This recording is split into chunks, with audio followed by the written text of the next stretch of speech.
오늘 발표를 듣고 나시면 이런 내용이 전혀 한의학과 무관한 뭐 현학적이거나 엉뚱한 겁만 주는 그런 내용이 아니고 실제 우리가 한의학을 새롭게 이해하고 발전시켜 나갈 수 있는 굉장히 참신한 강력한 도구가 될 수 있다는 생각을 갖게 되시기를 기대합니다. 참고로 이 내용들은 어디 뭐 있는 내용을 제가 가져와 소개한다기보다는 제가 사실 지금 새롭게 제안하고 있는 밀고 있는 관점입니다. 그렇다고 해서 이제 하늘에서 뚝 떨어지면 완전히 새로운 내용은 또 아니고 가만 들여다보면 이제 암묵적으로 기존의 이제 이런 데이터 과학적인 방법론들에 다 들어가 있는 내용이고 실제 또 다른 분야들이 이제 이런 내용들이 이제 강조가 되면서 새로운 접근을 또 이제 이야기하는 그런 분야들도 있습니다. 그래서 한의학 분야에서는 제가 볼 때 한의학이 굉장히 딱 아주 필요하고 적합하고 중요한 분야인데 당연히 이제 이런 생각을 아직 사람들이 하고 있지는 않고 근데 그래서 이런 내용을 좀 알리고자 오늘 발표를 준비해봤습니다. 그래서 한의학 굉장히 복잡합니다. 이 내용은 뭐 더 길게 말씀드리지 않아도 될 것 같습니다. 사람이 아프면 어쨌든 간에 옛날 사람들이 이제 알지 못했지만 분자 수준의 어떤 병리 현상이 발생한 거죠. 실제 치료를 하게 되면 분자 수준에서 뭔가 메커니즘이 작동하는 거죠. 그런 거를 이제 그 과정을 다 추적하자면 굉장히 복잡하고 어쩌면 인간의 머리로 다 과학이 아무리 발전해도 이해하기는 불가능할지도 모릅니다.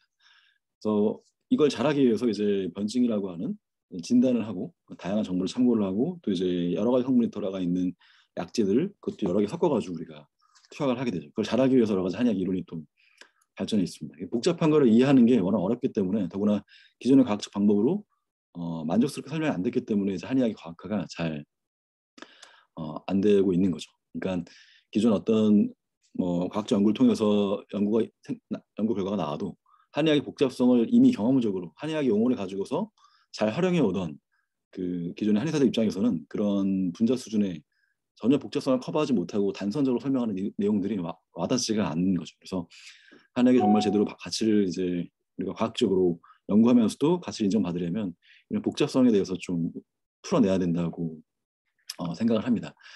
그래서 먼저 거기에 이제 고쳐한 데이터 기하학이 필요하다는 말씀 드릴 건데 먼저 이게 무슨 말인지를 좀 설명을 드려야 될 것 같습니다. 좀 가능하면 시간이 많이 없지만 그래도 좀 차근차근 한번 쉬운 내용부터 진행을 해보겠습니다. 여러분 이 앞에 화면에 보이시는 지금 왼쪽에 그 환자 1번부터 2번부터 쭉 환자들이 지금 나와 있습니다. 그리고 환자의 나이와 몸무게로 지금 환자들이 정리되어 있습니다. 엑셀 시트에 이렇게 환자 데이터가 정리됐다고 생각하신다면 오른쪽 그림과 같이 나타낼 수 있겠죠. X축에 나이를 놓고 Y축에 몸무게를 놓고 점 하나하나가 이제 환자 한 명 한 명이 되는 거죠. 환자가 10명 있으면 10개의 점으로 나타날 것이고 100명 있으면 100개의 점으로 나타나겠죠. 이렇게 나타내고 보면 이제 이 점이 모여 있는 그런 걸 이제 데이터 포인트 클라우드라고 하는데 포인트 클라우드들의 이 모양이 보이지 않습니까? 예를 들면 이 경우에는 이제 나이가 증가하면 몸무게가 좀 커지는 것 같은 모양이 보이죠. 특정 나이대에서 좀 더 많이 증가하는 것 같기도 하고 모양이 뭔가 이제 의미를 우리에게 주는 거죠. 나이가 많아지면 몸무게가 증가하는 경향이 있네. 아래 같은 경우에 이제 나이와 키인데 보시면 이제 모양이 다르죠. 사실 뭐 나이랑 키가 큰 관련이 없어 보입니다. 약간 줄어드는 것 같기도 하지만 그래서 이 모양을 보고서 우리가 어떤 그 데이터에 대해서 의미를 이해할 수가 있게 되는 거죠. 만약에 변수가 하나 증가한다면 3차원 데이터가 된다면 몸무게를 추가했습니다. 나이랑 키랑 몸무게를 한꺼번에 그렸습니다. 그렇게 되면 이 포인트 클라우드는 3차원 공간상의 어떤 구름 모양을 만들고 있을 것이고요. 역시 이 모양을 가지고서 어떤 의미를 알 수가 있겠죠. 그래서 결론적으로 이 데이터는 모양을 가지고 있고 이 모양이 어떤 의미를 가지고 있다는 게 이제 제가 오늘 이렇게 강조할 말씀인데요.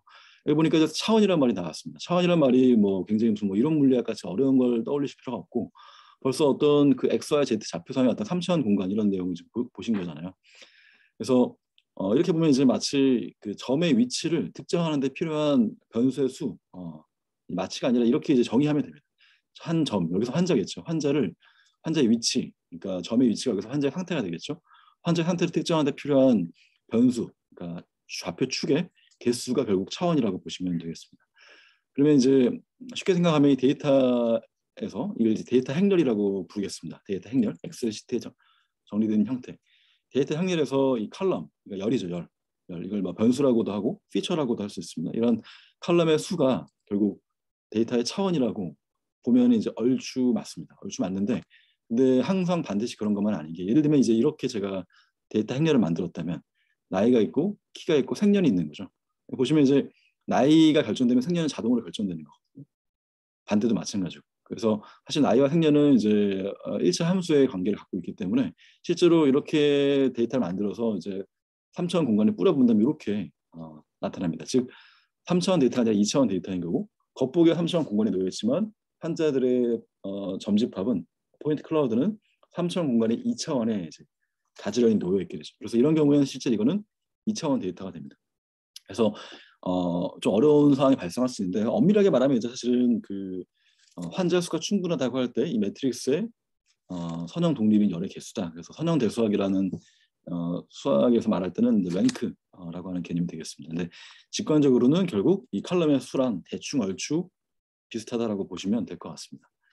그래서 이제 3차원 공간에 어떤 데이터들이 모양을 갖고 있다. 뭐 이런 내용 이제 이해하셨을 것 같은데, 근데 문제는 이제 우리가 3차원만 다루지 않습니다. 차원이 3개가 아니라 보통 여러분 뭐 엑셀 시트 환자 데이터 열어보시면 변수가 되게 많잖아요. 그러면은 변수가 만약 n개가 있으면 n차원의 데이터인 거거든요. n차원 공간에 환자들이 놓여 있는 거예요. 만약에 n명의 환자가 n개의 변수 가지고 있다면 3차원이 아니라 n차원의 이런 환자들이 모양을 갖고 있는 거죠. 이거는 지금 3차원 공간에 무슨 뭐 축을 막 더 많이 그린다고 해서 n차원이 되는 게 아니고요. 우리는 공간이 이제 이 축이 전부 다 수직으로 직교해야 되기 때문에 3차원 공간상에서는 축이 3개밖에 안 만들어집니다. 그래서 실제 n차원 공간은 우리가 절대로 볼 수 없습니다. 볼 수 없고 상상할 수도 없지만 그냥 마음의 눈으로 있다고 치면 뭔가 그 n차원 공간에 n개의 점들이 놓여 있는 거죠.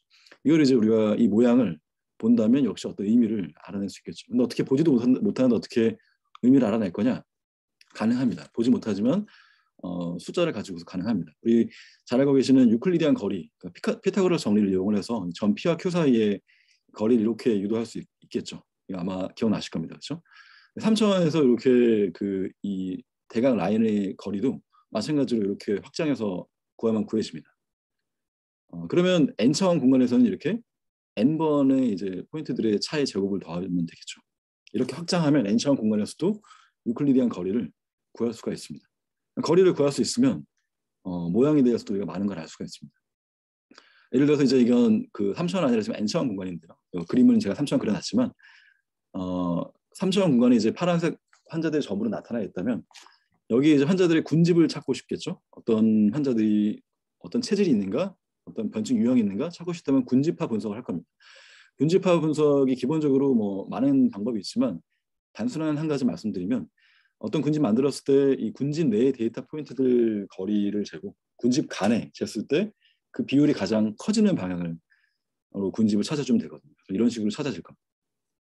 그래서 지금 보시면 군집과 군집 내와 군집 간에 데이터 포인트들 간의 거리를 재가지고 이걸 가지고서 이제 평가한다고 했잖아요. 군집을 만들 수 있다고 했잖아요. 뭐 구체적인 방법을 제가 말씀드린 건 아니지만 결국 중요한 건 데이터 포인트 간의 거리고 그게 우리가 그리지 못해도 n차원 공간상의 거리를 잴 수 있다면 이런 군집화 분석을 할 수가 있습니다.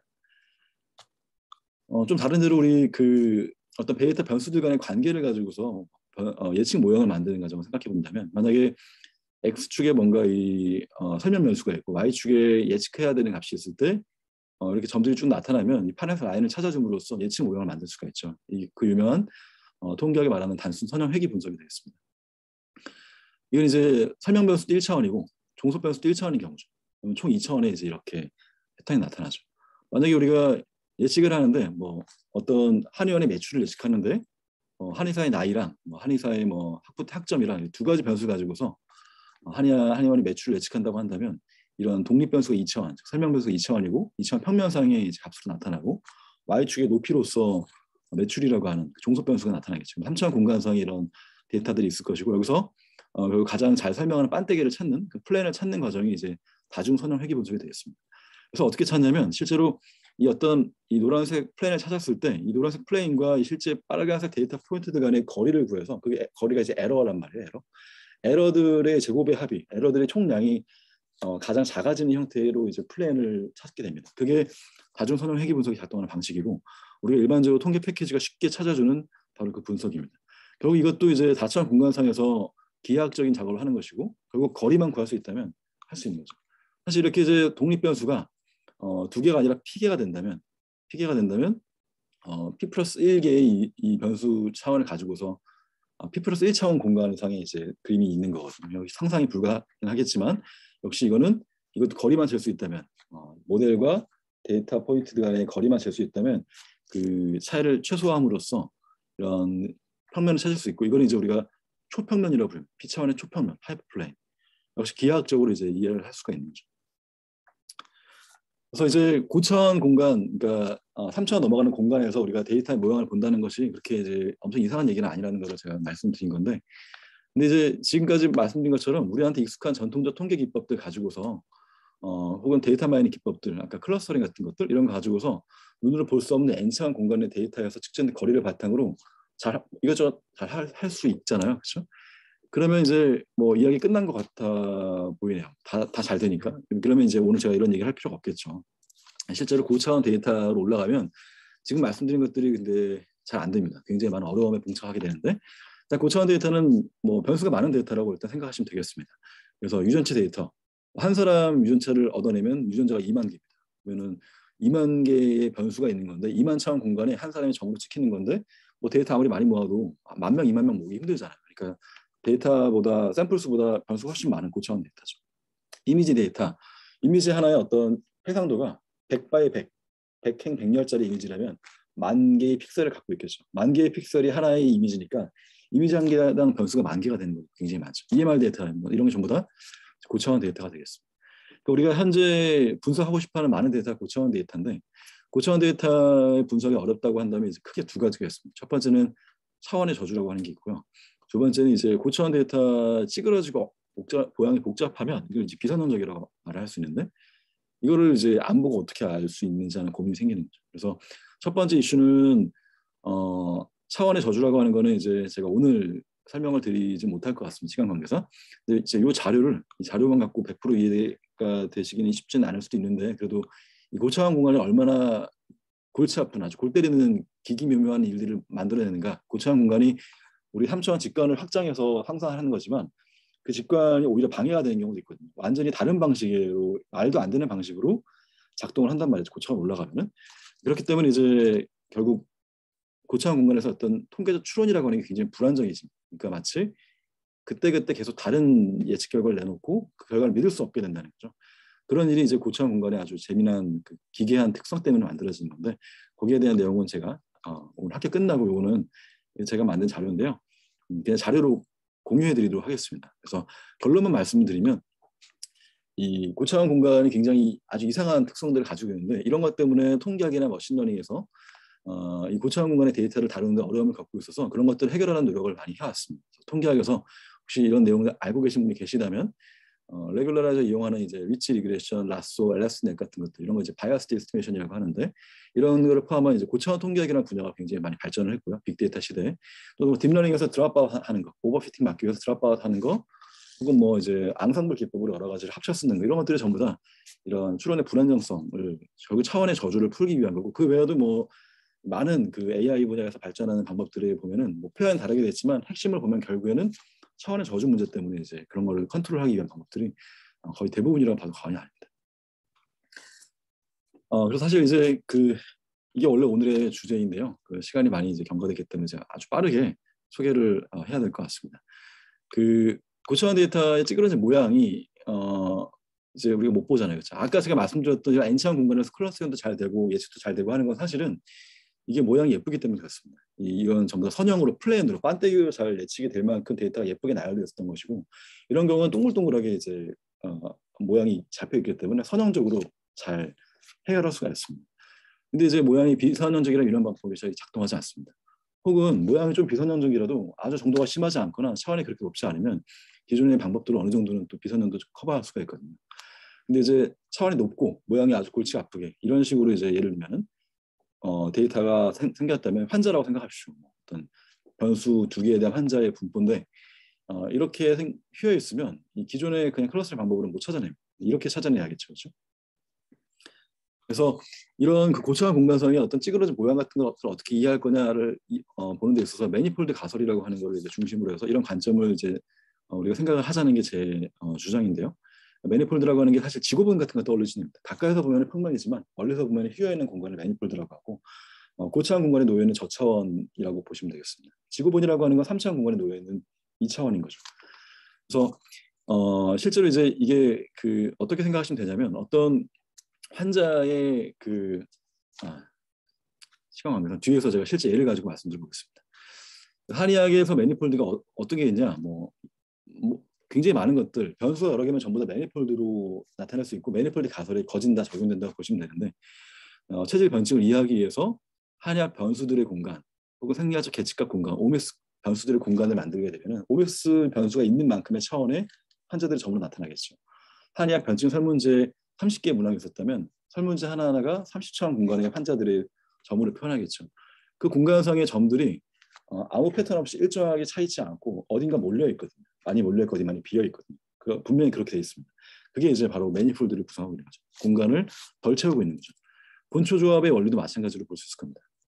그 얘기를 좀 해보면 이건 허벌 매니폴드 하이포테시스라고 제가 이제 만든 말인데 그 이제 우리가 방제 조합의 원리, 방제에서 약물 조합의 원리를 연구한다고 할 때 본 처방 하나하나를 이제 본초들의 공간의 점으로 생각할 수 있습니다. 만약에 본초가 한 200개의 본초가 있으면 200차원의 공간이 있고 거기에 처방 하나하나가 점으로 나타나겠죠.